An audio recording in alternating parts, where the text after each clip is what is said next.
So vulnerability has been extensively researched in psychology. You might have encountered it through a lot of Brené Brown's research. She sees being vulnerable as an important measure of courage. There is a lot of positives that are argued around vulnerability, even though it is not necessarily easy for us as humans. It deepens compassion. It can improve our relationships and emotional intimacy with others and our own self-awareness. It embraces authenticity at the end of the day. Interestingly, a fear of vulnerability can inadvertently cause pain in others and those around us. When might vulnerability not be a good thing? Well, maybe when your vulnerability is not shared in a safe space, or you encounter others that are willing to fight dirty. So when we bring this to the Justin case, there are a lot of tactics that we've seen Blake and Ryan use before PI even got involved. Dirty fighting techniques can be looked at as character assassinations, when you focus on labeling who the person is rather than the specific behavior. We saw how quickly in a text perceivably asking of Ryan's wife's weight, he then went and called him a sociopath and false feminist. We've seen it in the use of hyperbolic statements. We've also seen it in the idea of dragging up the past to either detract from the present or try and amplify a present character assassination. And a common tactic is taking advantage of others' vulnerabilities and using it against them. Interestingly, there are some different drivers, according to research, behind those that engage in dirty fighting more consistently. And one is the fear of vulnerability. I've argued this before with Blake and Ryan,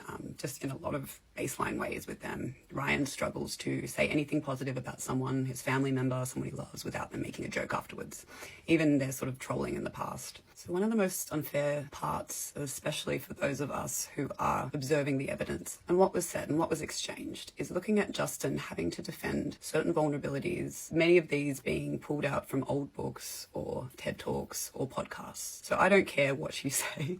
A man speaking about overcoming porn addiction, the harmfulness, in a vulnerable way, not in a dirty way, not going, hey guys, used to watch a lot of porn, admitting his faults, how he's overcome it when it is a very large problem for men, is a good thing. It's not when it lands on an audience who is calling you a predator and trying to find evidence to that. I also think, considering the topics he speaks about, that him in what he believed to be a safe space, even though it's a public sphere, but a safer audience for him to discuss vulnerabilities around men, around different societal expectations at times, around what they were taught about consent. Acknowledge with what he knows now, it's something worth reflecting on, and he would have wanted to do better.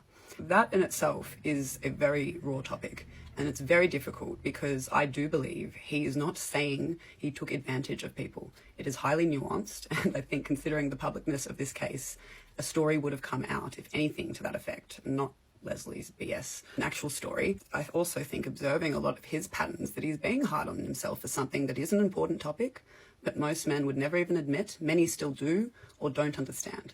So once again, for the ugliest audience that manipulate this into information of him taking advantage of women is beyond vile. It takes advantage that most of us make quick emotional decisions when we hear information. We are not going to go look into the nuance of this. And the way it is twisted can only be designed to paint him in the most disgusting light with the information he's provided in his vulnerability. And so it's why this dirty fighting approach, especially on this global level that we've seen, is awful, because it strips people of a voice or wanting to be vulnerable. It makes people fearful of it again, scared to be. And that's just another setback that comes with this case. If there is a silver lining though, psychologically, if Blake and Ryan are likely to engage in this with others, they most likely have a lot of these sort of fights between each other in their relationship. And if Blake is going to elicit any sympathy from me, it would be thinking about her having to wake up to any of those 5:12 a.m. style texts from Ryan.